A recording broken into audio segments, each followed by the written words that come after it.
Program Ideje 2024 namenjen je svim istraživačima i finansiraće projekte iz svih naučnih oblasti kroz 6 programa: prirodne nauke i matematika, tehničko-tehnološke nauke, biotehničke i biomedicinske nauke, veštačka inteligencija, kao i društvene i humanističke nauke. Ukupan budžet ovog programa je 24 miliona evra. Javni poziv za zainteresovane je 31. januar 2025. godine. Očekujemo tu sigurno nekih 1000 prijava projekata, od kojih 100 bi trebalo da prođe. Maksimalna vrednost budžeta projekta je 300.000 evra na 3 godine.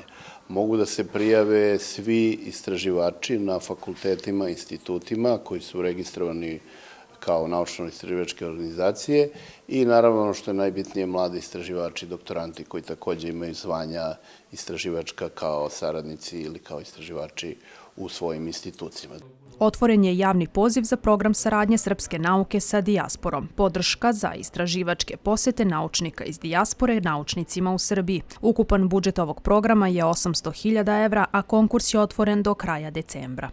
Ukupan budžet za njih je 800.000 evra, za sve ukupno, 40 projekata će proći, bit će finansirano i radi se zapravo o našim ljudima koji žive u inostranstvu, koji se bave naukom i koji bi došli ovde da održe neko predavanje, da pokrenu laboratoriju, da prosto sarađuju sa našim istraživačima u Srbiji. Naučnici i saradnici Kragujevačkog univerziteta pokazali su veliku zainteresovanost za Infodan.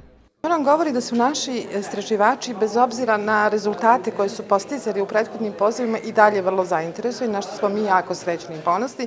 Ipak smatramo da naš univerzitet posjeduje veliki potencijal upravo za ove projekte i iskreno se nadamo da će prolaznost ovoga puta biti značajno veća. Fond za nauku Republike Srbije od oktobra do decembra ove godine organizovaće infodane u najvećim univerzitetskim centrima u Srbiji, među kojima su Niš, Novi Pazar, Novi Sad i Beograd, sa ciljem upoznavanja naučne zajednice i šire javnosti sa radom, programima, projektima i rezultatima koje fond ostvaruje.